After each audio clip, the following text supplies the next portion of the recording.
Hello बच्चों, कैसे हो? तो आज आज बेटा हम पढ़ेंगे डायरेक्ट इनडायरेक्ट प्रोपोर्शन, क्योंकि हम डायरेक्ट प्रोपोर्शन कर चुके थे पिछले लेक्चर में। तो हमने ये देख लिया था पिछले लेक्चर में कि डायरेक्ट प्रोपोर्शन होता क्या है, व्हाट इज प्रोपोर्शन, हम इंट्रोडक्शन में देख लिए थे। और डायरेक्ट प्रोपोर्शन पे हमने कुछ क्वेश्चंस भी कर लिए थे। तो हमने पिछले लेक्चर में कुछ क्वेश्चंस किए थे और डायरेक्ट प्रोपोर्शन होता क्या है वो हमने देख लिया था। ठीक है, डायरेक्ट प्रोपोर्शन में क्या होता है कि अगर एक क्वांटिटी को बढ़ाऊंगा तो दूसरी क्वांटिटी बढ़ेगी। ठीक है, यही होता था। तो हम क्या करते हैं, आज हम पढ़ेंगे इनडायरेक्ट प्रोपोर्शन। तो इनडायरेक्ट प्रोपोर्शन करने से पहले बेटा हम एक क्वेश्चन कर लेते हैं डायरेक्ट प्रोपोर्शन पे, ताकि हमारा लिंक बना रहे। ठीक है बच्चों, ठीक है, स्टार्ट करते हैं। ठीक है, देखो इस क्वेश्चन में दिया है if the weight of 12 c, नहीं इसको नहीं करेंगे बेटा, देखो ये वाला क्वेश्चन कर लेते हैं, लास्ट क्वेश्चन। ठीक है, ये हमने ट्राई किया था, उससे पीछे वाले सारे क्वेश्चन हम कर लिए थे। ठीक है, ये क्वेश्चन कर लिए थे, यार यहां तक हम कर लिए थे, इसके आगे का हम स्टार्ट करते हैं। ठीक है, अब देखो इसमें क्या बोला गया था, a train is moving at a uniform speed of 75 kilometre per hour. ठीक है, और इसे बोला है how far will it travel in 20 minutes.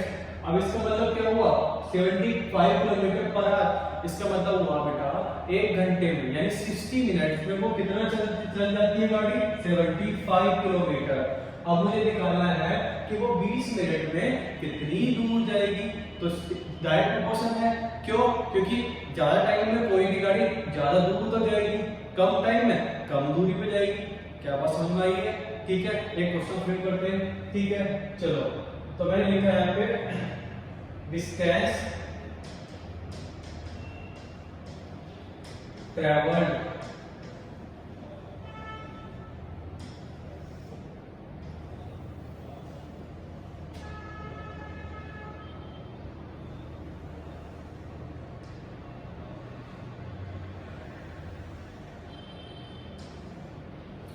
और टाइम इन मिनट।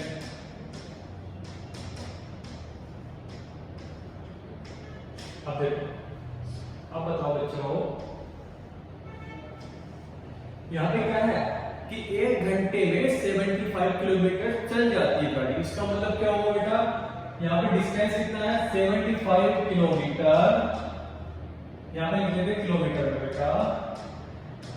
ठीक है, यहाँ लिखते हैं कितना टाइम लेता है, 60 मिनट्स। 60 मिनट्स।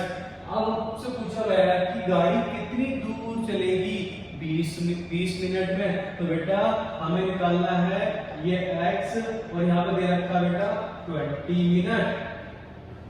20 मिनट।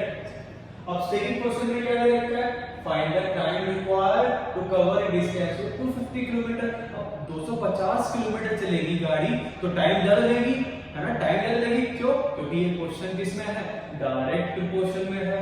तो बेटा यहाँ पे कितना किलोमीटर चल रही गाड़ी, 250, और कितने टाइम में चल रही हमें नहीं पता, हम मान लेते हैं भाई। ठीक है, तो पहले इन दोनों ये ऐसे निकालेंगे, मतलब कितना 20 मिनट में कितनी दूर चलेगी गाड़ी। तो देखो कैसे करते हैं, डायरेक्ट प्रोपोर्शन में this upon this is equal to this upon this। ठीक है, एक जीरो से एक जीरो गया, 2 से तो 3 जा, तो बेटा x कितना आ गया, 75 अपॉन 3। उसको कट करोगे तो कितना आएगा, 3 2 जा 6 और 3 5 जा 15। मींस इसका मतलब क्या हुआ कि गाड़ी जो है 20 मिनट में 25 किलोमीटर चल जाएगी। क्यों? क्योंकि देखो यहाँ पे क्या था, 60 मिनट में कितना चल रही थी गाड़ी, 75 किलोमीटर। तो कम टाइम में कम गाड़ी चलेगी, तो टाइम जैसे मैंने कम किया, गाड़ी कम डिस्टेंस ट्रेवल की। समझ में आ गया? ऐसे हम इसको करेंगे, क्योंकि डायरेक्ट प्रोपोर्शन में क्वेश्चन है तो बहुत आसान हो गया है। करो बेटा, इसको बराबर कर दो, तो 75 upon 60 is equal to 250 upon 22। समझ में आ गया? आप देखो बेटा कैंसिल करो, ये किससे कटेगा, 5 से कटेगा और 15 से भी कट जाएगा, तो 15 4 जा 60 और 15 5 जा 75। अब क्या करते हैं, इसको इधर मल्टीप्लाई करते हैं, इसको इधर मल्टीप्लाई करते हैं, तो कितना बन जाएगा 5y इक्वल टू 4 मल्टीप्लाई 250। अब 5 को इधर ले जाओ बेटा, तो इधर लेके जाओ तो कितना आएगा 4 मल्टीप्लाई 250 डिवाइड बाई 5। अब 5 से 250 को काटो तो कितना कटेगा बेटा, 5 5 जा 25 0 मींस y कितना आ गया 54 जा 20। मतलब क्या, ये वाली वैल्यू कितनी आ गई बेटा 200 मिनट। कितना आ गया बेटा 200 मिनट। इसका मतलब क्या हुआ कि 200 मिनट में गाड़ी कितना ट्रेवल कर देगी, 250 किलोमीटर। क्लियर हुआ? क्यों? क्योंकि हमको पता था ये क्वेश्चन किसमें था, डायरेक्ट प्रोपोर्शन में था। समझ में आया? अब जैसे जैसे मैं टाइम को बढ़ाऊंगा तो ट्रेन उतने टाइम में चलती जाएगी ना, तो ज्यादा डिस्टेंस ट्रेवल करेगी। कितना इतना क्लियर हुआ बेटा? क्लियर हुआ? ओके, आगे चलते हैं। ठीक है, अब हम पढ़ेंगे इनडायरेक्ट प्रोपोर्शन। क्लियर हुआ? चलो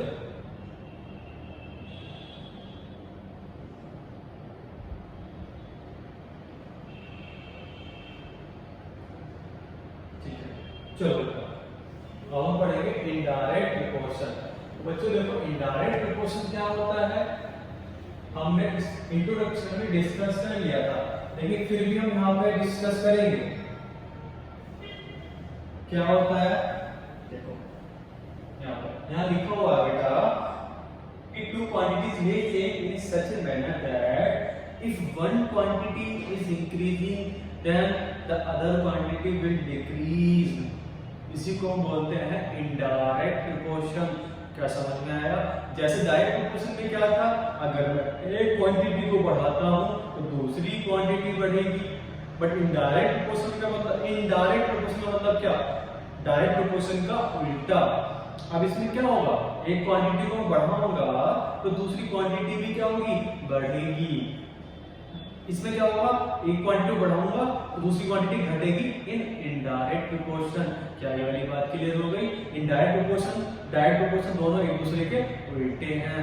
तो आप देखते हैं कुछ क्वेश्चंस, जैसे कि देखो बेटा, अगर मेरा कोई घर बन रहा है बेटा, वहां पे 5 मिस्त्री काम कर रहे हैं, है ना। अब मैंने क्या काम किया, मैंने वर्कर्स को, नंबर ऑफ वर्कर्स को बढ़ा दिया, तो मेरा घर जल्दी बन जाएगा, जल्दी बनेगा। हाँ, तो बेटा ये किसका एग्जांपल हो गया, इनडायरेक्ट प्रोपोर्शन का। समझ में आ गया बेटा, इनडायरेक्ट प्रोपोर्शन का। मान लो दूसरा एग्जांपल करो बेटा, if you increase the speed the time taken to cover a distance decrease. मतलब क्या, अब मान लो तुम कोचिंग आ रहे हो, ठीक है, तुम कोचिंग आ रहे हो 20 मिनट में डेली आते हो कोचिंग, है ना, पैदल चल के ऑन फुट, है ना। तो ऑन फुट तुमको 20 मिनट लगा, अगर मैं तुमको बाइक से भेज दूं तो टाइम कम लगेगा। क्यों? क्योंकि तुमने क्या किया, तुम जल्दी आने के लिए, तुम्हें टाइम को कम करने के लिए तुमने क्या किया, स्पीड बढ़ा दी। क्या किया, स्पीड बढ़ा दी। पहले तो पैदल आ रहे थे तो 10 किलोमीटर पर आवर की स्पीड से आ रहे थे, मान लो। अब तुम जब बाइक से आ रहे हो तो बाइक की स्पीड कितनी होगी, 50 किलोमीटर, 40 किलोमीटर, 60 किलोमीटर। कहने का मतलब क्या हुआ, जैसे तुमने स्पीड को बढ़ाया तो तुम कम टाइम में कोचिंग आ गए। क्लियर हुआ?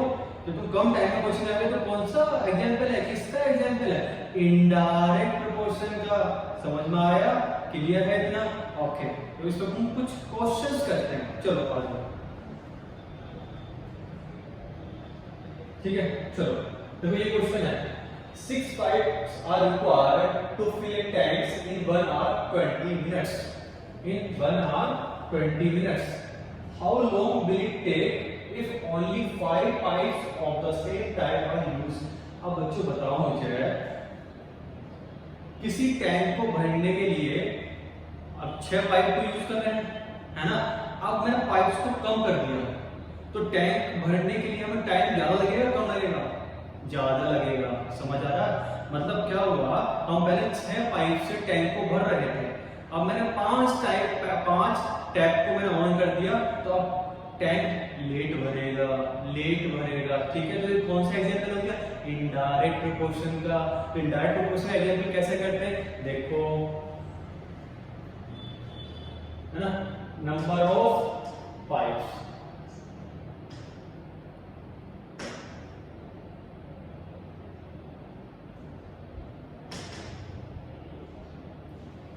नंबर ऑफ पाइप्स, और नीचे आ जाएगा बेटा टाइम रिक्वायर्ड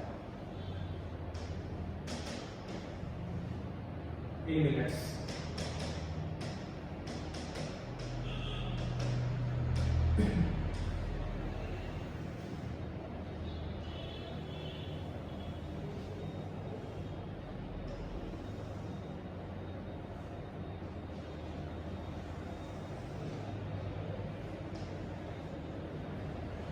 ठीक है बच्चों, अब देखो यहाँ पर हमारे पास पाइप कितने थे, हमारे पास 6 पाइप थे, और टाइम कितना लग रहा था 1 hour 20 minutes, मींस 80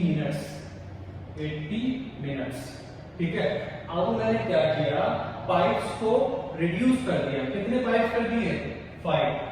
अब टाइम निकालना है, तो बेटा टाइम मान लो हमने x मान लिया, ठीक है। तो बेटा ये क्वेश्चन किसमें है? इनडायरेक्ट प्रोपोर्शन में है। हम डायरेक्ट प्रोपोर्शन से काम नहीं करेंगे, इससे इनडायरेक्ट प्रोपोर्शन वाले फॉर्मूले से काम करेंगे। तो उसमें हमने क्या बताया था, अगर एक क्वांटिटी बढ़ रही है तो दूसरी क्वांटिटी घटेगी, ये हमने बताया था। यहाँ पर भी वही हो रहा है। 6 पाइप्स मेरे पास पहले थे, उसमें टाइम कितना लगा था? 80 मिनट्स का। अब मैंने पाइप्स को कम कर दिया, टाइम मेरा क्या होगा? टाइम बढ़ जाएगा, टाइम को भरने के लिए। तो कैसे निकालेंगे बेटा? देखो, हम 6 मल्टीप्लाई 80, इसको मल्टीप्लाई करेंगे, इज इक्वल टू इसके बराबर हो जाएगा दिस मल्टीप्लाई दिस। बट हम डायरेक्ट प्रोपोर्शन में क्या करते थे बेटा? This divide by this is equal to this divide by this करते थे। बट हम इनडायरेक्ट प्रोपोर्शन में ऐसा नहीं करेंगे, क्योंकि हमें पता है इनडायरेक्ट प्रोपोर्शन और डायरेक्ट प्रोपोर्शन एक दूसरे के क्या है? उल्टे हैं। तो यहाँ पर फॉर्मूला भी कैसा लगेगा? अगर मान लीजिए इसको x1 बोल देता हूँ, ये y1 हो रहा है, ये x2 है, ये y2 है, तो बेटा कैसे फॉर्मूला लगेगा? ये लिख लो नोट करके, x1 y1 is equal to x2 y2। ये फॉर्मूला नोट करके लिख लेना बेटा, ठीक है। इन डायरेक्ट प्रोपोर्शन में क्या कर रहे थे हम? This upon this is equal to this upon this कर रहे थे। बट डायरेक्ट प्रोपोर्शन में क्या होगा? This multiply this is equal to this multiply this होगा। इतना क्लियर हुआ? चलो ठीक है बेटा, अब इसको सॉल्व करते हैं। देखो हमें x निकालना है, तो हम क्या करते हैं? 5 को इधर ले आते हैं। तो 5 को जैसे इधर लेकर आया तो कितना बन जाएगा? 6 multiply 80 divide by 5 is equal to x। इतना क्लियर हो गया बेटा? ठीक है। अब 5 से इसको काटो, तो 5 बन जा 5, ठीक है। कितना बचेगा? 3 कितना हो गया फिर? 0। अब 30 में डिवाइड करो 5 की, तो कितने टाइम्स आएगा? 5 6 30, यानी यहाँ पे आएगा 16। कितना क्लियर हो गया? अब देखो इसकी मल्टीप्लाई कर दो बेटा, इसकी मल्टीप्लाई करो तो कितना आएगा? 6 की मल्टीप्लाई 16 में करो तो कितना हो जाएगा? 6 और 9, 16 6 96 x। तो बेटा इसका मतलब क्या हुआ? इसका मतलब ये हुआ, जैसे जैसे मैंने पाइप को मैंने कम किया तो मैं टैंक को फिल करने के लिए मुझे टाइम ज्यादा लगा। क्या इतना समझ में आया? क्योंकि पहले पाइप कितने थे? 6 पाइप थे, उस पर टाइम कितना लग रहा था? 80 मिनट्स का टाइम लग रहा था। जैसे ही मैंने पाइप्स को कम कर दिया बेटा, तो टाइम कितना लगा? 96 मिनट। मतलब समझ में आ गया? Indirect proportion. क्यों? क्योंकि मैंने टैप्स को कम किया, टाइम कितना? टाइम बढ़ गया। इसका मतलब कौन सा एग्जांपल है बताइए? इनडायरेक्ट प्रोपोर्शन का। तो फॉर्मूला कौन सा लगाएंगे? इनडायरेक्ट प्रोपोर्शन वाला। कौन सा? x1 y1 is equal to x2 y2। इतना क्लियर हो गया बेटा? क्लियर है? नेक्स्ट क्वेश्चन करते हैं बेटा।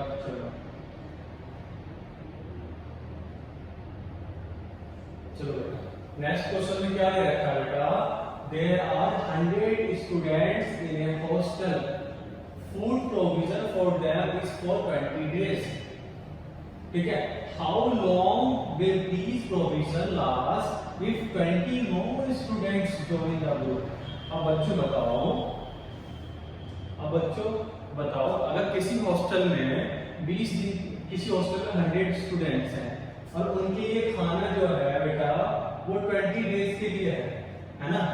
अब मान लो उसमें नंबर ऑफ स्टूडेंट्स ऐड हो जाते हैं आकर के, तो बताओ 20 मोर स्टूडेंट ज्वाइन करते हैं, तो बताओ फूड कितने दिन के लिए बचेगा।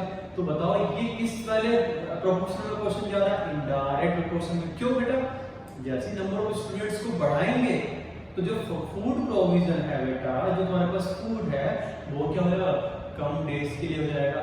ऐसा समझो आपके घर में 5 फैमिली मेंबर है, ठीक है, आपके पास मान लीजिए 10 दिन का खाना बचा हुआ है, 10 दिन का खाना रखा हुआ है, मतलब आटा चावल जो भी होता है, ठीक है। मान लो आपके गेस्ट आ रहे 5 और, ठीक है, 5 आप थे, 5 और आ गए गेस्ट, तो आपको खाना ज्यादा बनाना पड़ेगा, है ना।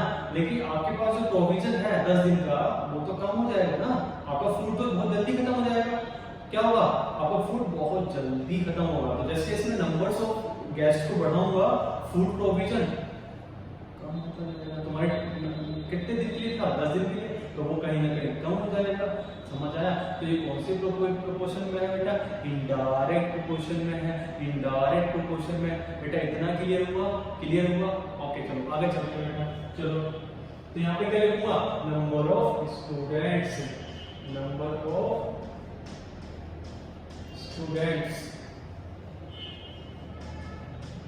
यहाँ पे क्या लिखूंगा, फूड प्रोविजन, फूड प्रोविजन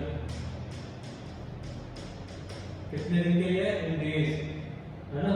आप देखो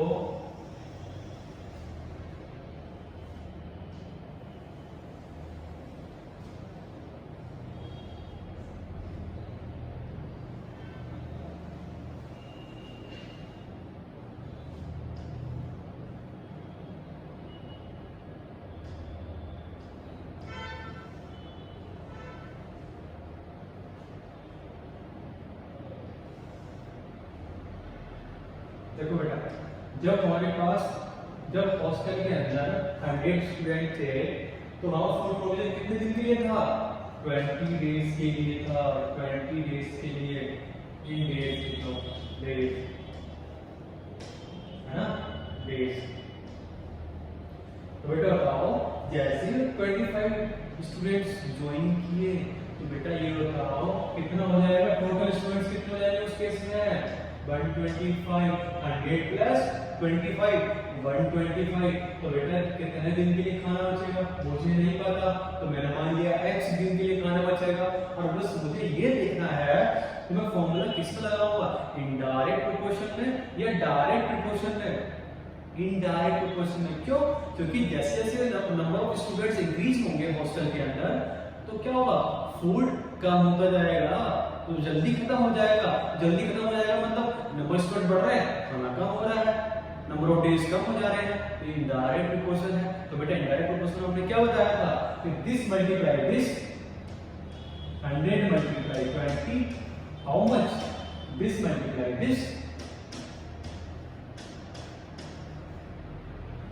ओके, अब x निकल जाएगा। x कैसे निकालेंगे, देखो इसको मैं इसके नीचे ले आया, 100 multiply 20 upon 125 is equal to x। अब इसको डिवाइड करो बेटा, डिवाइड करूंगा, ये देखो किससे काटूंगा मैं, 5 से, 5 2 जा 10 और 5 5 जा 25। इसको काटो 5 से, 5 4 जा, कट गया ना। और बेटा अब 25 से मैं डायरेक्ट इसको काट सकता हूं 100 से, 100 को काट सकता हूँ 25 से, यस काट सकता हूँ कैसे, 25 4 जा 100। तो बेटा आंसर कितना आ गया, 4 4 जा 16, यानी x की वैल्यू कितनी आई बेटा, 16 आ गई। मतलब क्या हुआ, अब मतलब क्या हुआ, देखो यहाँ पे देखो, जब हॉस्टल के अंदर स्टूडेंट 100 थे तो वहां पे कितने दिन के लिए खाना बचा हुआ था, 20 डेज के लिए। जैसी 125 डेज, मतलब जैसे मैंने 25 स्टूडेंट और ऐड कर दिए तो वहां पर खाना मतलब खाना कितने दिन के लिए बचा, 16 दिन के लिए बचा। मतलब समझ में आया बेटा, है ना। इनडायरेक्ट प्रोपोर्शन क्लियर हुआ, ठीक है। एक एग्जांपल और करते हैं, अच्छा सा एग्जांपल, तुम्हारा डाउट जो भी बन रहा हो वो क्लियर हो जाएगा, ठीक है बच्चों, ठीक है। ओके चलो इसको नोट कर लेना। ओके नेक्स्ट क्वेश्चन करते हैं, चलो बच्चों।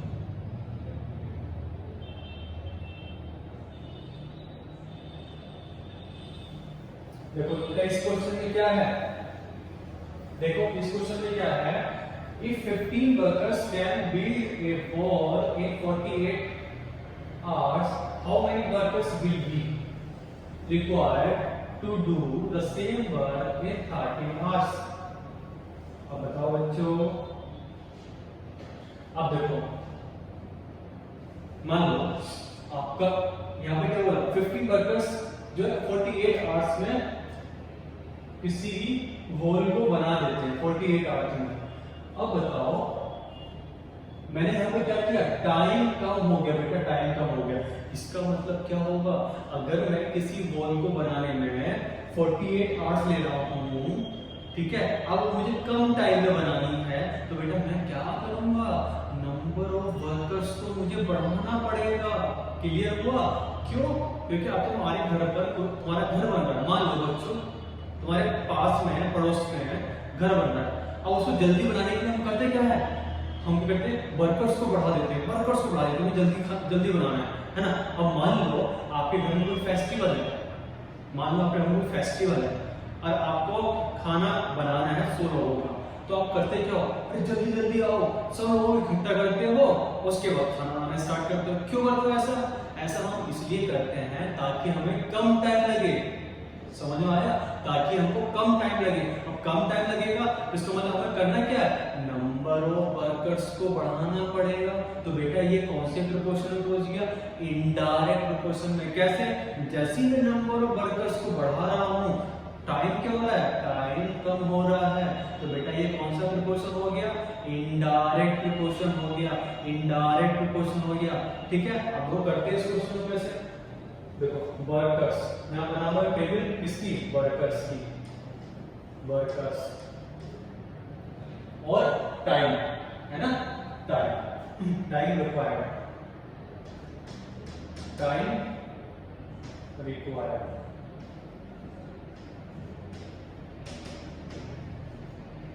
ठीक है। आवर्स की बात करते हैं ना, इन आवर्स,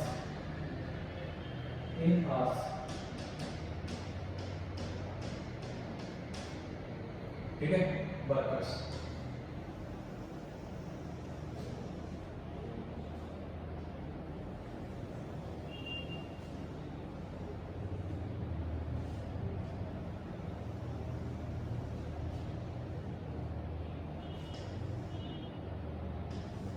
अब देखो जब मेरे पास वर्कर्स कितने थे, 15 थे, तो मुझे वॉल बनाने के लिए कितने घंटे लगे थे, 48 आवर्स लगे थे। जैसे ही मैंने टाइम को कम किया, मतलब 30 आवर्स में मुझे उस वॉल को क्रिएट करना, बनाना है बेटा, तो मैं क्या करूंगा, मुझे नहीं पता वर्कर्स कितने होंगे उस केस में, ये वर्कर्स कितने चाहिए, मान लो x टाइम, मुझे नहीं पता, मुझे नहीं पता, बट मुझे इतना पता चल गया है बेटा, जब मैं नंबर ऑफ वर्कर्स को बढ़ाऊंगा टाइम 100% कम आएगा। तो इसका मतलब मुझे इतना पता चल गया है कि ये इनडायरेक्ट प्रोपोर्शन में है ना। तो बेटा क्या करेंगे, देखो लिखो, इनडायरेक्ट प्रोपोर्शन में क्या करते हैं, this multiply this is equal to this multiply this, कर दो 15 multiply 48 is equal to x multiply 30। क्या समझ में आया? यस। तो बेटा क्या करेंगे, 30 को इधर लेकर आओ, 15 मल्टीप्लाई 48 डिवाइड बाय 30, तो कितना हो गया बेटा, ये हो गया x, ठीक है। तो काटो, 15 2 जा 30, और बेटा 48 डिवाइड बाय 2 कितना हो गया, 24, 2 जा 4, 2 4 जा 8, यानी x की वैल्यू कितनी आ गई बेटा, 24। मतलब क्या होगा बेटा, पहले ये x की वैल्यू कितनी आ गई 24, मतलब क्या हुआ, हमने वर्कर्स को क्या हुआ बढ़ा दिया, वर्कर्स को क्या हुआ बढ़ा दिया। अब देखो पहले 15 वर्कर्स थे, 48 आवर्स में वो कंप्लीट कर रहे थे, जैसे ही वर्कर्स 24 हुए कितने 30 घंटे में पूरा हो गया काम, ठीक है। तो अब बताओ इस क्वेश्चन मान लो ये पूछ लेता हमने कितने वर्कर्स को इंक्रीज किया, तो बेटा कैसे निकालते हैं 24 माइनस के 50, तो कितने वर्कर्स को हमने और ऐड किया बेटा 9 वर्कर्स को हमने और ऐड किया, ताकि हमारा जो काम है बेटा, जो हमारा काम है क्या बिल्ड ए वॉल, वो हमारा क्या होता कम टाइम में हो जाता, कितना 30 घंटे में। बेटा इतना क्लियर हुआ, ठीक है बेटा। तो यही पर हमारा चैप्टर होता है समाप्त। तो देखो बेटा अभी तक हमने क्या पढ़ लिया, अभी तक हमने क्या पढ़ लिया बेटा, ये बताओ अभी तक हमने क्या पढ़ लिया। हमारा ये चैप्टर 8 जो है फिनिश हो गया, ठीक है बेटा। चलो अब हम जो है ये करते हैं, हम ना रिवाइज कर लेते हैं, ठीक है, क्विक रिवीजन कर लेते हैं पूरे चैप्टर का हमने क्या किया, ठीक है बेटा। चलो ठीक है बेटा, देखो अभी तक हमारा ये चैप्टर फिनिश हो गया क्लास 8 का डायरेक्ट एंड इनडायरेक्ट प्रोपोर्शन। अब हम करते हैं क्विक रिवीजन, हमने इस चैप्टर में क्या क्या सीखा, क्या क्या पढ़ा हमने, ठीक है, वो हम देखते हैं। स्टार्टिंग में हमने पढ़ा था बेटा कि प्रोपोर्शन होता क्या है ना, प्रोपोर्शन होता क्या है, मतलब दो रेशियो बराबर कब होते हैं हमने बताया था, हमने सीखा था, है ना, कि कैसे होते हैं 15:45 के बराबर किसके हो गया बेटा, ये बराबर हो गया 9:27 के, दोनों बराबर है। अब कैसे है हमने बताया था, प्रोपोर्शन बराबर कैसे होते हैं, हम लिखते कैसे हैं 15/45 9/27, तो 9 3 जा 27, 15 3 जा 45, यानी बराबर 3 बराबर 3। तो हमने जो बोला था जो प्रोपोर्शन होते हैं बेटा, रेशियो प्रोपोर्शन हमेशा बराबर होते हैं, हमने ये सीखा था। हमने इंट्रोडक्शन में क्या सीखा था, और डायरेक्ट और इनडायरेक्ट प्रोपोर्शन क्या होते हैं। तो बेटा डायरेक्ट एंड इनडायरेक्ट प्रोपोर्शन क्या होते हैं, एक क्वांटिटी डायरेक्ट हम देखते हैं पहले डायरेक्ट प्रोपोर्शन। तो डायरेक्ट प्रोपोर्शन में क्या होता है, अगर मैं एक क्वांटिटी को बढ़ाऊंगा तो दूसरी क्वांटिटी भी बढ़ेगी, अगर एक क्वांटिटी को कम करूंगा तो दूसरी क्वांटिटी भी कम हो जाएगी। इतना क्लियर हुआ बेटा, क्लियर हुआ इतना पक्का, ठीक है, सबको समझ आया। हमने फिर देखा था इनडायरेक्ट प्रोपोर्शन क्या था। पहली बात तो डायरेक्ट प्रोपोर्शन फॉर्मूला क्या था हमारा, डायरेक्ट प्रोपोर्शन फॉर्मूला क्या था बेटा, बताओ याद हो तो। डायरेक्ट प्रोपोर्शन फॉर्मूला था बेटा हमारा पहला, डायरेक्ट प्रोपोर्शन का फॉर्मूला, इसको नोट करके लिख भी लेना। डायरेक्ट प्रोपोर्शन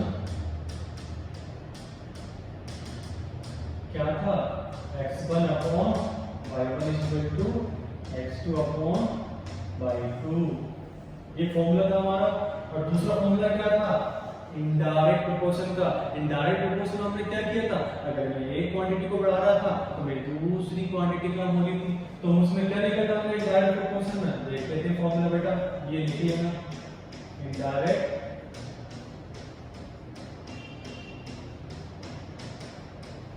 क्या होता है बेटा, x1 y1 equal to x2, ये फॉर्मूला था। दोनों फॉर्मूले नोट करेंगे, ठीक है।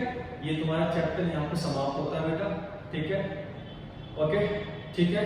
Have a good day, bye, thank you.